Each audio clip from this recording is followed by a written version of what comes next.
Hello বন্ধুরা, welcome to বাবিস kitchen. কেমন আছেন আপনারা? সবাই নিশ্চয়ই ভালো আছেন। আজকে এই গরমের দিনে আপনাদের সাথে একটা রেসিপি শেয়ার করব। গরমের দিনে তো আমরা লাউ অনেকেই বাড়িতে এনে থাকি, লাউ খেয়ে থাকি। তো আমি লাউ দিয়ে একটা মিষ্টি রেসিপি শেয়ার করব, লাউয়ের পায়েস। এটা আমাকে অনেকে খেতে চেয়েছে আমার কাছে, সেই জন্য আরও করা। তো করছি যখন আপনাদের সাথে রেসিপিটা শেয়ার করি যে লাউয়ের পায়েস কিভাবে বানাচ্ছি। তো বন্ধুরা, আমি গ্যাসে একটা ছোট কড়াই বসিয়ে নিয়েছি, তাতে 3 চামচ মতো ঘি দিয়ে দিয়েছি। ঘিটা গলে গেলে গরম হলে তার মধ্যে 2টো এলাচ আর একটা তেজপাতা আমি দিয়ে দেবো। এবার এই ফোড়নটা থেকে যখন সুন্দর একটা গন্ধ বেরোবে, এর মধ্যে আমি গ্রেট করা লাউ, মানে একদম লাউটা কচি হতে হবে, লাউটা কচি নিতে হবে যাতে দানা না থাকে, সেই রকম লাউ দিয়ে এই লাউয়ের পায়েসটা হবে। তো একদম কচি লাউটাকে আমি গ্রেট করে নিয়েছি। গ্রেট করে আমি কুড়ে নিয়েছি। তো ঘিটাও গরম হয়ে গেছে, এলাচ তেজপাতাটা ফোড়ন হয়ে গেছে। এবার এই গ্রেট করা লাউটাকে আমি এর মধ্যে দিয়ে দিলাম।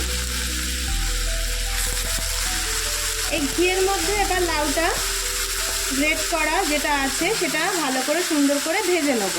ভেজে লাউয়ের যে জলটা বেরোবে সেটা সুন্দর করে শুকিয়ে নেব।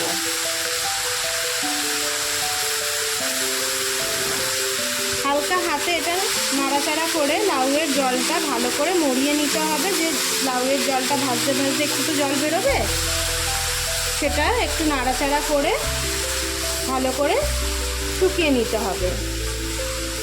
আর যে কোনো মিষ্টি জিনিসে আমি বিশেষ করে একটুখানি 1 চিমটে মতো নুন দিয়ে দিই, যাতে টেস্টটা একটু ব্যালেন্স হয়। 1 চিমটে মতো নুন দিয়ে দিলাম যাতে টেস্টটা ব্যালেন্স হয়।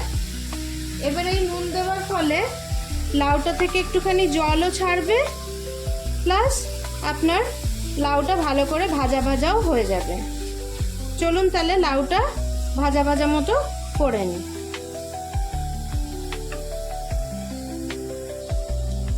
লাউটা ঘিয়ে ভাজা ভাজা হয়ে গেছে, ঘিটাও ছেড়ে দিয়েছে। এবার এর মধ্যে আমি কুচনো কাজু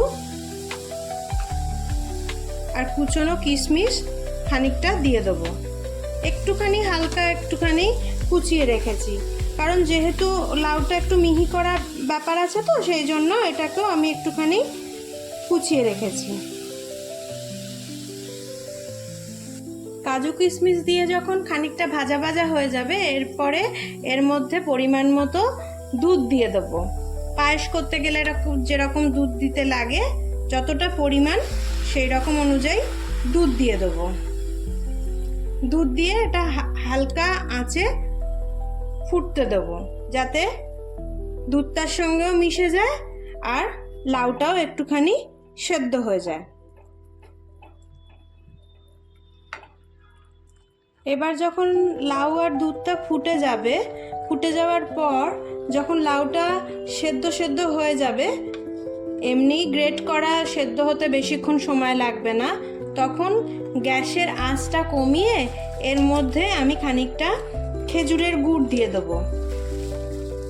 আপনারা চিনিও দিতে পারেন। আমার ঘরে খেজুরের গুড় ছিল, তাই আমি খেজুরের গুড় দিয়ে দিলাম। এটা চিনি দিয়েও করা যায়, কিন্তু খেজুরের গুড় দিলে এর স্বাদটা খুব ভালো হয়, সেজন্য আমি খেজুরের গুড় দিলাম। গুড় দিয়ে খানিকটা একটুখানি নাড়িয়ে চাড়িয়ে ফুটতে দেবো। খেজুরের গুড় দিয়ে যখন ফুটে যাবে পায়েসটা, আর একটু যখন ফুটে যাবে, সব একসাথে মিশে যাবে, তখন আমি একটু গুঁড়ো দুধ, 1 চামচ গুঁড়ো দুধ আর 1 চামচ চালের গুঁড়ো গরম দুধে আমি গুলে রেখেছি। দেখুন বন্ধুরা, 1 চামচ গুঁড়ো দুধ আর 1 চামচ চালের গুঁড়ো গরম দুধে গুলে রেখেছিলাম, সেটা এর সাথে মিশিয়ে দেবো। এর সাথে এটা মিশিয়ে দিলে কি হবে না, এটা বেশ মাখো মাখো হবে আর খেতে খুব সুন্দর হয়।